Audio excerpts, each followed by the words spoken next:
இஸ்ரேலுக்கும் ஹமாஸுக்கும் இடையிலான மோதல்ல இஸ்ரேல் அரசாங்கம் இப்போ ஹமாஸ் கூட பேச்சுவார்த்தை நடத்தியே ஆகணும் அப்படிங்கிற ஒரு சூழ்நிலைக்கு தள்ளப்பட்டிருக்கிறாங்க. இதனால் இப்போ இஸ்ரேல் அரசாங்கம் கொஞ்சம் இறங்கி வந்திருக்கிறாங்க. ஆனால் இஸ்ரேல் அரசாங்கம் இப்போ இறங்கி வந்தது ஹமாஸுக்கு பலமாக மாறி இருக்குது. ஸோ இந்த வீடியோவில் நம்ம என்ன பார்க்க போகிறோம் அப்படின்னா, இஸ்ரேல் அரசாங்கம் எதனால் ஹமாஸ் கூட பேச்சுவார்த்தை நடத்தியே ஆக வேண்டிய சூழ்நிலைக்கு தள்ளப்பட்டாங்க, அது எப்படி ஹமாஸுக்கு பலமாக மாறும் அப்படிங்கிறத பார்க்க போகிறோம். கூடவே அமெரிக்காவும் இஸ்ரேலும் ஒரு ரகசிய மீட்டிங் ஒன்று நடத்தி முடிச்சிருக்காங்க. அந்த மீட்டிங்கில் என்னவெல்லாம் விவாதிக்கப்பட்டது அப்படிங்கிறதையும் ரொம்ப டீட்டெயிலாக பார்த்துடலாம். வீடியோவை லைக் அண்ட் சப்ஸ்கிரைப் பண்ணிக்கோங்க. வாங்க வீடியோக்குள்ளே போயிடலாம். அறிவோம் தெளிவோம் உறவுகளுக்கு அன்பான வணக்கங்கள்.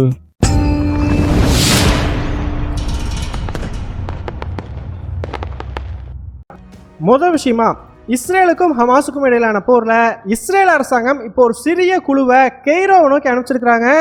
ஸோ எதுக்காக இப்போ எகிப்து தலைநகரான கெய்ரோவுக்கு இந்த குழு அனுப்பப்பட்டிருக்குது அப்படின்னு பார்த்தீங்கன்னா, ஹமாஸ் கிட்ட நடந்துகிட்டு இருந்த பேச்சுவார்த்தை தோல்வியில் முடிஞ்சிருச்சு இல்லையா. இப்போ மீண்டும் அந்த பேச்சுவார்த்தையை புதுப்பிக்கிறதுக்கான முயற்சியில் இஸ்ரேல் அரசாங்கம் இறங்கியிருக்கிறாங்க. நம்ம இதை பற்றி போன வீடியோலேயே சொல்லியிருந்தோம். இஸ்ரேலுக்கு ஹமாஸ் மட்டும் பேச்சுவார்த்தையை நிறுத்திட்டாங்க அப்படிங்கிற பட்சத்தில் ரெண்டே ஆப்ஷன் தான் இருக்கும்.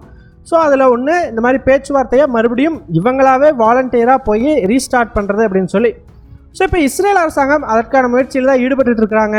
ஆனாலுமே கூட இஸ்ரேலே இப்போ பேச்சுவார்த்தையை மறுபடியும் தொடங்குறதுனால இது இஸ்ரேலுக்கு ஒரு மிகப்பெரிய வீக்னஸாக தான் பார்க்கப்படும். சரிப்பா, இவ்வளவு நாளாக ரொம்பவே விடாப்பிடியாக இருந்துக்கிட்டு வந்த இஸ்ரேல் அரசாங்கம் இப்போ திடீர்னு அவங்களாவே முன் வந்து இப்படி ஒரு பேச்சுவார்த்தையை நடத்துறதுக்கான காரணம் என்ன அப்படின்னு கேட்டிங்கன்னா, இஸ்ரேலில் நடந்துகிட்டு இருக்கிற போராட்டங்கள் தான். ஸோ இப்போ இஸ்ரேலில் பார்த்தீங்கன்னா கிட்டத்தட்ட 10,000க்கும் மேற்பட்ட மக்கள் போராட்டத்தில் குதிச்சிருக்கிறாங்க. ஸோ எந்த அளவுக்கு அப்படின்னு பார்த்தீங்கன்னா, இஸ்ரேலோட பார்லிமெண்ட்டான கினெசெட்டுக்கு முன்னாடியே டென்ட் போட்டு தங்கி இந்த போராட்டம் நடந்துகிட்டு இருக்குது. 4 நாட்கள் இந்த போராட்டம் நடக்க போகிறதா சொல்லப்பட்டிருக்குது.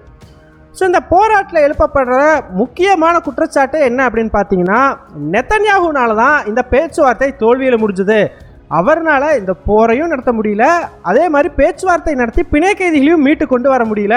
ஸோ அப்புறம் அவர் எதுக்கு வந்து இங்கே பிரதமராக உட்காந்துருக்கிறாரு, அவர் ஒரு ரொம்பவே வந்து மோசமாக ஃப்ராட் அப்படிங்கிற மாதிரிலாம் சொல்லி பேச ஆரம்பிச்சிருக்கிறாங்க. ஸோ அதனால் சீக்கிரமாக ஒரு எலெக்ஷனை இஸ்ரேலில் நடத்தி அடுத்த பிரதமரை தேர்ந்தெடுக்கணும் அப்படிங்கிற ஒரு கோரிக்கையை முன் வச்சு இந்த போராட்டங்கள் நடத்தப்பட ஆரம்பிச்சிருக்குது. இப்போ தான் பார்த்தீங்கன்னா இந்த போராட்டத்தில் ஒரு நாள் முடிச்சிருக்குது. இன்னும் 3 நாட்கள் இந்த போராட்டம் நடக்க போகிறதா சொல்லப்பட்டிருக்குது. ஸோ இந்த நிலைமையில் இஸ்ரேல் பிரதமரான பெஞ்சமின் நெத்தன்யாஹுட்டே போயிட்டு ஒரு ப்ரெஸ் கான்ஃபரன்ஸில் கேட்குறாங்க, நீங்கள் இந்த மாதிரி எலெக்ஷன் வச்சு அடுத்த பிரதமராக தேர்ந்தெடுக்கணும்னு சொல்கிறாங்களே, போராட்டம் நடக்குது, அதை பற்றி என்ன நினைக்கிறீங்க அப்படின்னு கேட்ட பொழுது நெத்தன்யாஹு என்ன சொல்லியிருக்கிறாருன்னா, எலெக்ஷன்ஸ் வைக்கணும் தான், அதற்கான தேவை இருக்குதுங்கிறத நான் மறுக்கலை. ஆனால் இந்த சமயத்தில் எலெக்ஷன்ஸ் வைக்கிறது அப்படிங்கிறது இந்த போரை வந்து பேரலைஸ் பண்ணிடும், அதாவது இந்த போரை நடக்க முடியாமல் தடுத்து நிறுத்திடும். இது ஹமாஸுக்கு சாதகமாக போகிறதுக்கு தான் வாய்ப்பு இருக்குது, அதையே நம்ம நாட்டு மக்கள் வந்து புரிஞ்சுக்கணும் அப்படிங்கிற மாதிரி வந்து சொல்லியிருக்காப்படி. நெத்தன்யாஹுவுடைய இந்த ப்ரெஸ் கான்ஃபரன்ஸை எதிர்க்கட்சி தலைவரான யாசிர் லாபிட் வந்து ரொம்பவே கடுமையாக விமர்சிச்சிருக்கிறாரு. அவர் என்ன சொல்லியிருக்கிறாரு அப்படின்னு பார்த்தீங்கன்னா, ஆக்சுவலாக இந்த போரை பேரலைஸ் பண்ணி நிறுத்தி வச்சிருக்கிறது நெத்தன்யாஹு தான். ராஃபால் ஆப்ரேஷன் நடத்துகிறேன்னு சொன்னீங்க, அதை உங்களால் நடத்த முடிஞ்சுதா, அதுவும் பேரலைஸ் ஆகி தான் நிற்கிது. அதே மாதிரி பேச்சுவார்த்தை நடத்துகிறேன்னு போனீங்க, அந்த பேச்சுவார்த்தையும் இப்போ பேரலைஸ் ஆகி நிற்கிது. உங்களுடைய ஒட்டுமொத்த கவர்மெண்ட்டும் பேரலைஸ் ஆகி நிற்கிது. 10க்கு அமெரிக்கா கூட இருக்கிற உறவையுமே இப்போ வந்து பேரலைஸ் பண்ணி அப்படியே நிற்க வச்சுட்டீங்க. ஸோ இப்போ இந்த கவர்மெண்ட்டே மொத்தமாக இயங்காமல் நின்றுட்டு இருக்கும் பொழுது ஏன் ஒரு எலெக்ஷனை நடத்தக்கூடாது அப்படிங்கிற மாதிரி கேள்விகளை எழுப்ப ஆரம்பிச்சிருக்கிறாரு. ஸோ இந்த மாதிரி ஒரு பக்கம் எதிர்க்கட்சிகள், இன்னொரு பக்கம் மக்கள் அப்படின்னு சொல்லி இந்த போராட்டம் நடந்துகிட்டு இருக்கிற இந்த சமயத்தில் நெத்தன்யாஹு பார்த்தீங்கன்னா அவருக்கு அந்த குடல் இறக்கம் இருக்கிறதுனால அதற்கான ஒரு ஆப்ரேஷனை பண்ணிட்டு இப்போ போய் ஹாஸ்பிட்டலில் செட்டில் ஆகிட்டா. அப்படி இதெல்லாம் ஒரு பக்கம் போய்கிட்டு இருக்கும்போதே இன்னொரு பக்கம் அமெரிக்க அரசாங்கத்துக்கும் இஸ்ரேல் அரசாங்கத்துக்கும் இடையில் ஒரு விர்ச்சுவல் மீட்டிங் அப்படிங்கிறது நேற்று நடந்து முடிஞ்சிருக்குது. ஸோ இந்த மீட்டிங் நடந்ததுக்கு முக்கியமான காரணம் என்ன அப்படின்னு பார்த்தீங்கன்னா, இஸ்ரேல் கடந்த சில வாரங்களாகவே நான் ராஃபா மேலே அட்டாக் பண்ண போகிறேன்னு சொல்லிட்டு தான் இருக்கிறாங்க. ஆனால் அமெரிக்க அரசாங்கம் அதற்கு எங்களுடைய ஆதரவை தர முடியாது அப்படின்னு வந்து ஒதுங்கி நின்றுட்டாங்க இல்லையா. ஸோ இதனால் இப்போ இஸ்ரேல் அமெரிக்கா கிட்ட அவங்களோட ஆப்ஷன் என்ன, சரி நாங்கள் ராஃபா மேலே தாக்குதல் நடத்தல, அதுக்கு பதிலாக நாங்கள் என்ன பண்ணுறது அப்படிங்கிற ஒரு ஆப்ஷனை பற்றி இந்த மீட்டிங்கில் விவாதிச்சிருக்கிறாங்க. ஸோ அமெரிக்கா பார்த்தீங்கன்னா, நீங்கள் ராஃபா மேலே தாக்குதல் நடத்த வேண்டாம், அதுக்கு பதிலாக வேற ஒரு வழியை சொல்கிறோம்னு சொல்லியிருந்தாங்க. அதை பற்றின விவாதம் இந்த மீட்டிங்கில் நடந்து முடிஞ்சிருக்குது. ஸோ என்னதான் ஒரு பக்கம் இந்த மீட்டிங் ராஃபாவினுடைய தலைவிதியை தீர்மானிக்கிறதாக இருந்தாலுமே கூட, இன்னொரு பக்கம் இஸ்ரேல் பிரதமரான பெஞ்சமின் நெத்தன்யாஹுவினுடைய தலைவிதியையும் தீர்மானிக்கிற ஒரு முக்கிய மீட்டிங்காக மாறி இருக்குது. காரணம் என்ன அப்படின்னு பார்த்தீங்கன்னா, இஸ்ரேலினுடைய பெஞ்சமின் நெத்தன்யாகுவுக்கும் அமெரிக்க அரசாங்கத்துக்கும் இடையில கடந்த சில வாரங்களாகவே ஒரு மோதல் போக்கான சூழ்நிலை தான் நிலவிக்கிட்டு இருக்குது. ஸோ இந்த மோதலுக்கான முக்கிய காரணம் ஐநா பாதுகாப்பு சபையில் இஸ்ரேலுக்கு எதிராக ஒரு தீர்மானம் கொண்டு வரப்பட்ட பொழுது அமெரிக்கா இஸ்ரேலுக்கு சப்போர்ட் பண்ணாமல் பின்வாங்கிட்டாங்க. இதனால் அந்த தீர்மானம் இஸ்ரேலுக்கு எதிராக நிறைவேறிடுச்சு இல்லையா? அந்த தீர்மானம் இஸ்ரேலுக்கு எதிராக நிறைவேற்றப்பட்டது இஸ்ரேலுக்கு கடும் அதிருப்தியை அமெரிக்கா மேலே ஏற்படுத்தியிருந்தது. ஸோ எந்த அளவுக்கு இது போச்சு அப்படின்னு பார்த்தீங்கன்னா, பெஞ்சமின் நெத்தன்யாகு தன்னோட அஃபீஷியல்ஸை ஒரு மீட்டிங்காக அமெரிக்காவுக்கு அனுப்புறதா இருந்தது. அந்த மீட்டிங்கெல்லாம் கேன்சல் பண்ணிவிட்டு இல்லை நீங்கள் போக வேண்டாம் அப்படின்னு சொல்லிட்டார். ஸோ இதை பற்றி பெஞ்சமின் நெத்தன்யாகுகிட்ட கேள்வி எழுப்பப்பட்டது. ஏங்க, அமெரிக்காவுக்கு போகிறதா இருந்தவங்க இப்படி தடுத்து நிறுத்திட்டீங்களே, இதனால் உங்களுக்கும் அவர்களுக்கும் இடையிலான உறவு இன்னும் மோசமடைஞ்சிடாதா அப்படின்னு கேட்ட பொழுது, நான் இந்த ஐநா பாதுகாப்பு சபை தீர்மானம் கொண்டு வரப்படுறதுக்கு முன்னாடி நாளே அமெரிக்கா கிட்ட பேசியிருந்தேன். ஒருவேளை நீங்கள் மட்டும் அந்த தீர்மானத்தை வீட்டோ பண்ணலை அப்படின்னா நான் உங்கள் நாட்டுக்கு அனுப்புறதா இருந்தேன், என்னோட அஃபீஷியல்ஸை நிறுத்தி வச்சிருவேன் அப்படிங்கிறதையும் நான் சொல்லியிருந்தேன். நான் சொன்னதை தான் செஞ்சேன். ஸோ தட் ஹமாஸுக்கு நம்ம ரொம்ப ஸ்ட்ராங்காக இருக்கிறோம் அப்படிங்கிறது புரியும் அப்படிங்கிற மாதிரி ஒரு லாஜிக்கை சொல்லியிருந்தா அப்படி. ஸோ இது எந்த வகையில் லாஜிக் அப்படிங்கிறது தெரியல. மொத்தத்தில் இஸ்ரேல் ஒரு கோபத்தில் இந்த மாதிரி அஃபீஷியல்ஸோட மீட்டிங்கை கேன்சல் பண்ணிட்டாங்க. இது அமெரிக்காவுக்கு இன்னுமே எரிச்சலை ஏற்படுத்திடுச்சு. என்னதான் இந்த மாதிரி மீட்டிங் கேன்சல் பண்ணியிருந்தாலுமே கூட அடுத்த நாளே மறுபடியும் இந்த மாதிரி நாங்கள் ரீஷெடியூல் பண்ணிக்கிறோம், இன்னொரு நாள் என்னோட அஃபீஷியல்ஸை நான் அனுப்பி வைக்கிறேன் அப்படிங்கிற மாதிரி கொஞ்சம் அந்த சூழ்நிலையை சமாளிக்க ட்ரை பண்ணியிருந்தாரு. ஆனால் அதுக்குள்ளே நிலைமையெல்லாம் கைமீறி போயிருந்தது. அந்த சம்பவம் நடந்ததற்கு பிறகு இஸ்ரேலும் அமெரிக்காவும் ஒரு விர்ச்சுவல் மீட்டிங்கில் நேற்று பேசியிருக்காங்க. ஸோ அதனால் இந்த மீட்டிங்கில் நெத்தன்யாகு மறுபடியும் ஏதாச்சும் வாய் விட்டுறக்கூடாது, அமெரிக்காவுக்கு எதிராக பேசி நம்ம அமெரிக்காவோட சப்போர்ட்டை இழந்துடக்கூடாது அப்படிங்கிற மாதிரி இஸ்ரேலோட ஃபாரின் செக்ரட்டரியே நெத்தன்யாகுவுக்கு அட்வைஸ் பண்ணதாக சொல்லப்படுது. நெத்தன்யாகு மட்டும் அந்த மீட்டிங்கில் கோட்டை விட்டார் அப்படின்னா அது அவர் பண்ணுற மிகப்பெரிய தவறாக இருக்கும். காரணம் என்ன அப்படின்னு கேட்டிங்கன்னா, அமெரிக்கா என்னதான் இஸ்ரேலுக்கு எதிராக பண்ணுது அப்படின்னு சொன்னாலுமே கூட இஸ்ரேலுக்கு எதிராக ஒரு வலுவான நடவடிக்கை அப்படிங்கிறத இதுவரைக்கும் அமெரிக்கா எடுக்கவே இல்லை. ஸோ எல்லாமே இஸ்ரேலை சும்மா மிரட்டி பார்க்குற மாதிரியான நடவடிக்கைகள் மட்டும்தான். ஒரு உதாரணத்துக்கு சொல்லணும் அப்படின்னா, பல பேர்த்துக்கு ஒரு சந்தேகம் இருக்கலாம். ஐநா பாதுகாப்பு சபையில் இஸ்ரேல் போரை நிறுத்தணும்னு சொல்லி ஒரு தீர்மானத்தை நிறைவேற்றிட்டாங்க. ஆனால் இதுவரைக்கும் இஸ்ரேல் தொடர்ந்து தாக்குதல் நடத்திக்கிட்டே தான் இருக்கிறாங்க. அது எப்படிப்பா தீர்மானம் கொண்டு வந்தாச்சு ஆனால் இஸ்ரேல் இன்னும் தாக்குதல் நடத்துகிறாங்க அப்படிங்கிற ஒரு டவுட் இருக்கும்.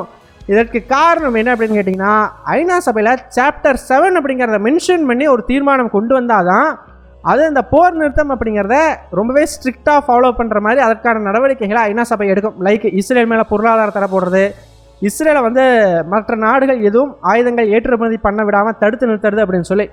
ஆனால் இந்த சாப்டர் 7 அப்படிங்கிறத ஜார்டன் கொண்டு வந்த அந்த தீர்மானத்தில் மென்ஷன் பண்ணவே இல்லை. இதனால தான் இந்த தீர்மானத்தை கொண்டு அது நிறைவேற்றப்பட்டாலுமே கூட அது இஸ்ரேலுக்கு பெரிய பாதிப்பை ஏற்படுத்தாதுன்னு தெரிஞ்சுக்கிட்டு அமெரிக்கா அதற்கு வீட்டோ பண்ணாமல் ஒதுங்கி நின்றுட்டாங்க. ஸோ தட் அந்த தீர்மானம் நிறைவேறட்டும், இஸ்ரேலை ஒரு மிரட்டுற மாதிரியும் இருக்கும், அதே சமயம் இஸ்ரேலோட போரை தடுத்து நிறுத்தாத மாதிரியும் இருக்கும். ஸோ ஏன்னா சாப்டர் 7 மென்ஷன் பண்ணல, ஸோ அது எந்த வகையிலையும் போரை பாதிக்க போகிறது இல்லைங்கிறது அமெரிக்காவுக்கு தெரியும் இல்லையா? ஸோ இந்த மாதிரி ரொம்பவே கேர்ஃபுல்லாக அந்த விஷயத்தை பண்ணியிருக்கிறாங்க. அதே மாதிரி என்னதான் அமெரிக்கா இஸ்ரேலை ராஃபா மேலே தாக்குதல் நடத்தக்கூடாதுன்னு சொன்னாலும் இன்னைக்கு வரைக்கும் இஸ்ரேலுக்கு தேவையான ஆயுதங்கள் அமெரிக்காவிலேருந்து போய்கிட்டே தான் இருக்குது.